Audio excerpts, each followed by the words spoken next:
You guys, so the one thing that I find very, very important is a proper hip hinge. And so we use a kettlebell in order to teach that. In Pavel and Dan Jones' book, Easy Strength, they talk about the difference between a squat and a deadlift. A squat is something where there's a deep knee bend to where you're picking something up and swinging it or squatting with it. A proper hip hinge or a deadlift is a deep hip bend with minimal knee movement. So this would be considered a deadlift from that point. You can see because there was minimal knee bend and there was a deep hip bend at that bottom position. What I want to teach you guys is the proper swing. One of the best ways you can do it, we have tape lines that are going here at the gym. And what I like to do is to have my clients set up next to that tape line with their feet just barely outside their hips. Not outside your shoulders. So you can see here, just outside my hips is where I want to be. At that point, you want to teach or treat the area here between your knees and your crotch like a triangle. And that is where you want to put the kettlebell. So you can see if I turn sideways, put that kettlebell right into that square in the hip, or not square, but that triangle in my hip, that's gonna make it so I have a proper hip hinge or that deep hip bend. At that point, you add the kettlebell to it. So when I swing, I would be far out from here, engage the lat, I hike the kettlebell back like I'm trying to hike it to someone behind me, and then at that point, I wait on the kettlebell. As the kettlebell starts its descent back down towards the floor, I let it get to its point and I assist it with my hips. I want to stand tall.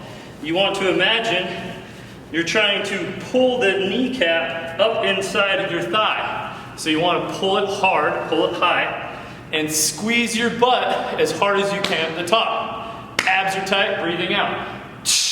Once I get to this top position, abs and butt stay on tension. Once the kettlebell makes it back to right here, I unsqueeze my butt, hip hinge it back again, and repeat that process. So a proper start and stop for this would look like this.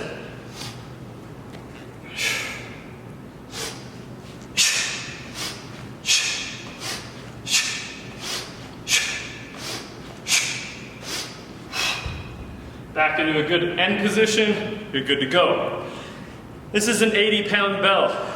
An 80-pound bell, a 106-pound bell, or a 35-pound bell, the swing should look the exact same no matter what the weight is. Now I'm going to show you guys another workout that you can do that involves every minute on the minute.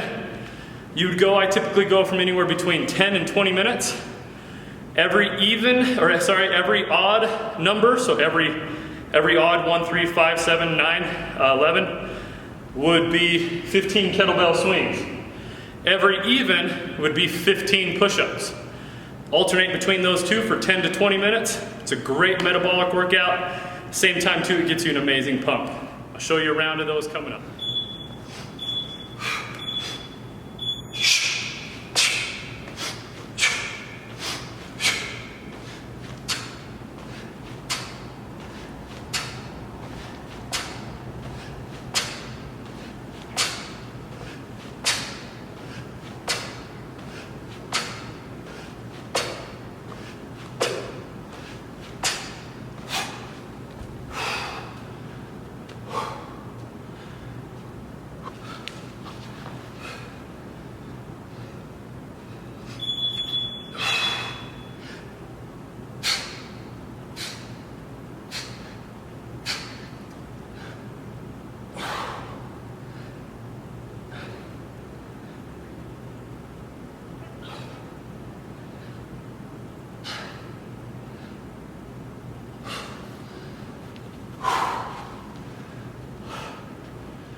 So there you have it, you guys. Like I said, just a quick and dirty, sorry, I'm out of breath. Just a quick and dirty metabolic workout. Great for incinerating fat, building lean muscle mass with minimal equipment. You notice I just had my body weight and I had a kettlebell. So do us a favor, you guys, please subscribe to our YouTube channel. We're gonna have plenty of videos coming out with workout program ideas, workout tips, how to do things properly so you can execute good form without hurting yourself.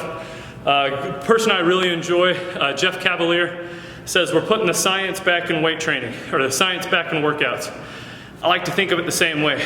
We're bringing back proper form, proper equipment, proper approach to working out with programming so that you guys stop spinning your wheels and you guys yield the best results. Please like, please share, comment below. Peace.